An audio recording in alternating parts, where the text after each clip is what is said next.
ازيكم يا حلوين؟ عاملين ايه؟ يا رب تكونوا بخير، وحشتوني جدا جدا. اللهم صل وسلم وزد وبارك على سيدنا محمد عليه افضل الصلاة والسلام. لو اول مرة تشوفوني انا ياسمين ودي قناتي. لو عجبكم الفيديو ما تنسونيش باللايك، تشتركوا في القناة لو لسه مش مشتركين، وتفعلوا زر الجرس عشان يوصل لكم اشعار بكل فيديوهاتي. وكمان ما تنسيش الكومنت القمر اللي هتصلي بيه على الرسول. اللهم صل وسلم وزد وبارك على سيدنا محمد عليه افضل الصلاة والسلام. يلا بقى بينا نبدأ الفيديو ونقول بسم الله. الفيديو ده مهم جدا جدا جدا، لازم كلكم تسمعوا الفيديو من اوله لاخره وما تفوتوش اي دقيقة. الفيديو فيه افكار هتنفعك جدا جدا عشان رمضان 2025. ياسمين احنا لسه رمضان خلصان، هنتكلم عليه ازاي دلوقتي ولسه قدامه وقت؟ لا يا حبيبة قلبي، رمضان قدامه 9 شهور. رمضان السنة دي بإذن الله هيجي في شهر 2، أواخر 2. فاحنا عايزين نستعد له استعداد قوي جدا، عشان احنا عايزين نتفرغ للعبادات في الشهر الفضيل ده، وما نشيلش هم بقى مصاريف، ولا نشيل هم هناكل ايه وهنجيب ايه ومعانا ولا ما معناش ونزنق نفسنا. لا، دي الفرصة اللي هتبتدي فيها من دلوقتي. انا كياسمين ابتديت بعد العيد الصغير، يعني في الخطة بتاعت رمضان ابتديت بيها بعد العيد الصغير على طول. انتي بقى لسه معاكي وقت، لسه معاكي 9 شهور تقدري تبدأي في الخطة الرمضانية معايا. هنعمل ايه يا ياسمين؟ بدأتي ازاي يا ياسمين؟ بصوا يا حبايب قلبي، انا كل شهر بشيل حاجة من خزين بيتي. بمعنى انا بشتري كل 3 شهور شكارة رز. هنقول احنا ما بنشتريش شجرة الرز دي خالص. انا مخصصة كل شهر مبلغ 100 جنيه من ميزانيتي بجيب بيها خزين لرمضان. تمام؟ بتجيبي ايه يا ياسمين؟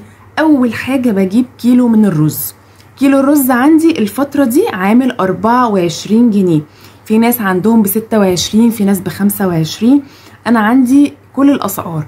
ال24 حلوة قوي، يعني مش مكسر قوي، تمام، بيتاكل وكل حاجة وبيملى الحلة ما شاء الله، ورز بلدي 100%. فانا بجيبه تمام. وبجيب ازازة من الزيت. ازازة الزيت عندنا الكيلو، انا بجيب الزيت السايب، الكيلو عامل 50 جنيه. اصبح 55 و25 ادي 75 جنيه. و25 جنيه بجيب ب5 جنيه مثلا اي توابل، وبال20 جنيه بجيب اي صنف خضار افرزه.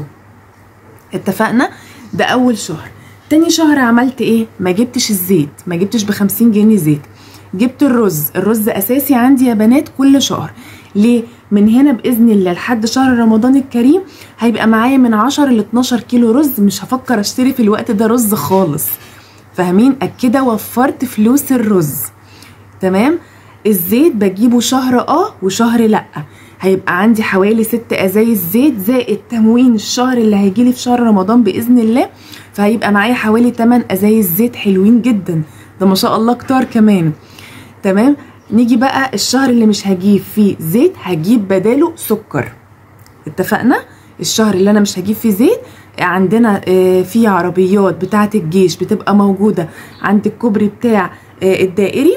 العربيات دي بتبقى موجوده ساعه الظهريه كده، بيبيعوا كيس السكر على 27 جنيه. اصبح هنا هجيب بفلوس الزيت كيسين سكر. يبقى انا كده ضربت عصفورين بحجر، معايا ازازه زيت في شهر، وكيسين سكر، وكيسين رز. شفتوا بقى؟ يعني كده التموين بصراحه. وبتجيبي صنف خضار، هاتي نص كيلو مثلا، هاتي مثلا لو في خضار مثلا ب20 جنيه، هاتي نص من صنف والنص التاني من صنف تاني. فاهمين قصدي؟ انا بعمل كده. طيب ممكن تجيبي كمان الطماطم. الطماطم مهمة قوي الفترة دي. الطماطم رخيصة جدا جدا جدا، ممكن تجيبيها وتصلصيها في الفريزر. من هنا لحد رمضان يكون عندك بتاع 10-15 كيلو طماطم. مش هتحتاجي تجيبي طماطم، لان انتوا عارفين رمضان بيحب الطواجن والمحاشي والكلام ده كله، بيستهلك صلصة كتير جدا. تقدري تجيبي الخضرة. احنا عندنا الخضرة بجنيه، ممكن تجيب 5 جنيه خضرة، تنضفيهم وتقطعيهم وتنشفيهم، يعني تغسليهم وتنضفيهم وتنشفيهم كويس جدا وتقطعيهم وتفرزيهم في الفريزر للمحشي. ممكن تجيبي مثلا، اللهم صل على النبي، عارفين الخضار، انا مثلا هشتري خضار لبيتي، هجيب كيلو خضار، اطبخ كيلو الا ربع واشيل ربع في كيس. ايه رأيكم في الفكرة دي؟ ما تقوليش يا ياسمين ايه ربع كيلو خضار، لا ما هو ربع على ربع على ربع على ربع، هيبقى عندك اكياس خضار جاهزه، يعني جاهزه ومتقطعه ومتنضفه على التسويه على طول. انا كنت بعمل كده على فكره. فاللهم لك الحمد والشكر، رمضان اللي فات كان بيتي وتلاجتي مليانين خير، اللهم بارك، من ورا ربع كيلو من الخضار. كنت مثلا اجيب الفاصوليا، اجيب مثلا كيلو فاصوليا، احنا 4 افراد واولادي اكلتهم ضعيفه، كنت مثلا اطبخ كيلو الا ربع فاصوليا، والربع التاني بيكون متنضف اشيله في كيس صغير كده واحطه في الفريزر. مثلا اجيب عندنا بسله افصصها، اجيب كيلو بسله على جزر وافصصهم، اشيل ربع كيلو كده كيس صغنن كده فيه ربع كيلو بسله على جزر على جنب. كنت اجيب مثلا كيلو كوسه، ربع كيلو من الكوسه كنت اقطعهم واشوحهم في معلقتين زيت تشويح كويس جدا جدا، وبعد كده اسيبهم يبردوا واحطهم في كيس في الفريزر. ده احسن طريقه يا بنات لحفظ الكوسه، عشان الكوسه من النوع اللي بتجلد وبيبقى طعمها وحش قوي قوي، بتبقى عامله زي الاسبونج ومجلده لما بتتفرز. لا انت قطعيها قطعيات مثلا كبيره شويه وشوحيهم في معلقتين 3 من الزيت، تمام، وسيبيهم يبردوا تماما، وبعد كده كيسيهم. والله والله تعالي بقى شوفيهم لما تيجي تطبخيها، طلعيها وهي متجمده من الفريزر وحطيها في قلب الصلصه، هتبقى سكر. فبيتي اللهم بارك كان مستور بفضل ربنا سبحانه وتعالى، وده رزق ربنا بفضل وثم التفريزات اللي هي الربع كيلو اللي كنت بعملها. كنت بجيب البتنجان يا بنات الرومي، كنت اقشره واقطعه كده بالطول، يبقى طويل كده عامل زي الورقه كده، فاهمين قصدي، بيبقى بالطول كده، وكنت اقليه في الزيت واسيبه يبرد تماما واكيسه، واقطع عليه مثلا شويه طماطم وشويه فلفل مقليين والكلام ده كله، وكنت اعمله، وكان بيبقى جاهز للتسويه ان انا اعمل، اللهم صل على النبي، اعمل مسقعه. كنت بعمل سلطه البابا غنوج، كنت بشوي البتنجان واقشره واطحنه طحن كويس جدا وافرده في اكياس واطبقه واحطه في الفريزر. نفعني ان انا احط عليه معلقتين 3 من الطحينه على شويه كزبره خضراء وتوابل، وكنت بعمل سلطه بابا غنوج على جنب المشاوي وجنب الاكل في الفطور. عملت الحمد لله تفريزات حلوه جدا جدا جدا في رمضان، نفعتني قوي قوي يا بنات. صلصه المحشي كنت بسبكها وبعملها جاهزه، كنت بعمل المحشي كله يعني بالخضره بكل حاجه، بالبصله بالطماطم بالخضره، وكنت بكيسهم في اكياس وسبتهم وقعدوا معايا فتره طويله جدا. كنت عامله حوالي 7 أو 8 اكياس، والله العظيم نفعوني، خصوصا ان انا يعني الواحده لما بتكون بتشتغل بيبقى صعب عليها ان هي تحضر الفطار. انا كنت لما بخلص الفطار كنت بطلع الاكياس قبلها مثلا بساعتين 3 من الفريزر عشان تفك، وكنت بعمل بعد الفطار وجبه تاني يوم واعملها تكفيني يومين عشان ما اقفش في المطبخ يومين. ليه؟ لان انا محتاجه في رمضان ايه، مش هقف في المطبخ، انا محتاجه ان انا اتعبد، اذكر ربنا سبحانه وتعالى، اصلي قيام الليل، اصلي التراويح، اقرا في المصحف. فكل ده مع الشغل وكده والبيت والولاد، كل ده مش هياخد مني وقت، فاهمين قصدي، والوقت بيبقى في رمضان سريع جدا جدا.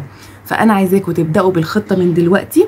هتقولي لي مثلا 100 جنيه كتير قوي على ميزانيتنا يا ياسمين، خلاص انت ممكن كل شهر تجيبي حاجه او حاجتين، كيس سكر مثلا وجنبيه شويه خضار، الشهر اللي بعديه كيس رز وجنبيه شويه تفريزات خضار، الشهر اللي بعديه ازازه زيت وجنبيها تفريزات، يعني شويه تفريزات خضار، وهكذا. حاجه كمان يا بنات ومهمه جدا جدا، دايما خدي بالاقدم. مثلا انت كل شهر بتحوشي كيس من الرز، كيلو من الرز، تمام، الشهر اللي بعديه خدي الكيلو اللي هو بتاع الشهر اللي فات، حطي بداله كيلو جديد زائد الكيلو بتاع الشهر ده. فاهمه قصدي؟ ليه؟ لان احنا في الجو اليومين دول حر، فدايما البقوليات والحاجات دي بتسوس، الرز العدس الفول الكلام ده كله بيسوس يا بنات. فاحنا عشان نحافظ عليه، في ناس بيحطوا الحاجه في التلاجة، تمام زي الفل، بس انا ما رجحش ان الرز يتحط يا بنات في التلاجة، ممكن العدس، ممكن الفول، ممكن الحمص، ممكن الفاصوليا الناشفه، لكن يا بنات العدس الرز بلاش.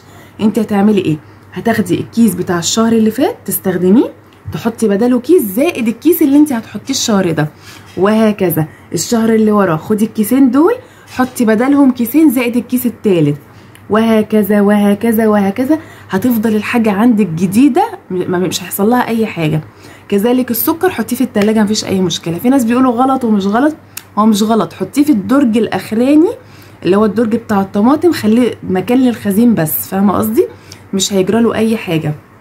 ممكن كمان كل شهر تجيبي لك نوع من انواع البقوليات تخزنيهم لرمضان. طبعا رمضان جاي في الشتاء، هاتيلك مثلا ربع كيلو عدس حطيه في الدرج، هاتيلك مثلا ربع كيلو فاصوليا الشهر اللي بعديه حطيه، الشهر اللي وراه هاتيلك مثلا ب10 جنيه فول مدشوش، كل شهر هاتيلك حاجه، هاتيلك مثلا ب10 جنيه فول تدميس. من هنا لحد رمضان شوفي بقى الخير اللي هيبقى عندك. كل اللي هتعمليه في رمضان ان انت هتعملي ميزانيه للحوم بس كده، وبقيه المصروف هيبقى معاكي. لو حبيتي ان انت تجيبي لبس عيد لاولادك، لو حبيتي مثلا ان انت مثلا تخشي جمعيه وتجيبي مثلا حاجات في البيت، او تجيبي ذهب، بصي هيبقى معاكي فلوس ما شاء الله اللهم بارك من حيث لا تحتسبي من وراء التفريزات والتجهيزات المسبقه لرمضان. كلنا بنعمل كده وده احسن لك بكتير. انصحك الدقيق بالذات ما تجيبوهوش وتخزنيه، لانه بيعمل زي فراشات كده، زي حشرات، والحشرات بتقلب بسوس، وبعد كده تلاقي فيه فراشات كده في الدقيق. فبلاش، ما انصحكيش تعملي الدقيق تخزني، هاتيه قبليها. انا الدقيق بصراحه يا بنات بجيبه جديد في جديد، شهر بشهره، ما بخزنش الدقيق خالص، بخاف لانه بيسوس بسرعه جدا جدا، زائد بيطلع فيه حشرات ودود وفراشات والكلام ده، حاجات غريبه كده، فانا بخاف منه. فده الحاجه الوحيده اللي ما اتجرأش ان انا اخزنها بصراحه هو الدقيق. لكن البقوليات بخزنها، الخضار، كل حاجه بخزنها. وكمان بجيب ساعات يعني ما شاء الله اللهم بارك، رمضان اللي فات كان عندي كنت مخزنه فراوله وموز وجوافه وكان مانجا كنت مخزناهم عصاير. ما اشتريتش الحمد لله اللهم بارك طول رمضان عصاير من بره ولا فاكهه للعصير خالص. رمضان كله انا كان عندي الحاجه اللهم بارك في الفريزر. ليه؟ عشان انا اتعلمت ان انا اعمل يعني ان التحضير المسبق لاي مناسبه بتسهل عليكي. فانا دلوقتي معايا مبلغ، معايا 300 جنيه. المبلغ ده هاخد منه 100 جنيه هجيب خزين بتاع شهر 7 تمام بتاع رمضان، وال200 جنيه دول انا هحوشهم واحطهم في الحصاله، يا اما اكمل عليهم واجيب حاجه دهب. لسه هشوف يعني ميزانيتي هتسمح ولا لا الشهر ده باذن الله، وان شاء الله باذن الله نبدا مع بعض خطه التحويش. 100 جنيه انا بشيلها كل شهر من مصروفي عشان خاطر خزين رمضان. لكن دي بصراحه فلوس العيديه، مش هكدب عليكم، دي مش فلوس من مصروف بيتي، دي العيديه اللي انا جمعتها. فكانوا 500 جنيه، في 200 جنيه شلتهم على جنب لحاجه معينه، وال300 جنيه هاخد منهم 100 جنيه، وال200 جنيه ان شاء الله اوفرهم. وهو ده بقى الست بيت الشاطره الصح اللي تعرف تدبر بيتها باقل الاليف. انا بتمنى ان انتوا تبداوا معايا الخطه من دلوقتي، لسه قدامكم ان شاء الله ان ربنا ادانا طول العمر 9 شهور هيكفوا ويوفوا. بس كده يا حلوين، هو ده فيديو النهارده، يا رب تكونوا استفدتوا منه ولو بمعلومه صغيره. لايك وشير وسبسكرايب، واشوفكم على خير بفيديوهات حلوه كتير. مع السلامه. ما تنسوش تصلوا على الرسول، اللهم صل وسلم وزد وبارك على سيدنا محمد عليه افضل الصلاه والسلام. اشوفكم على خير، مع السلامه.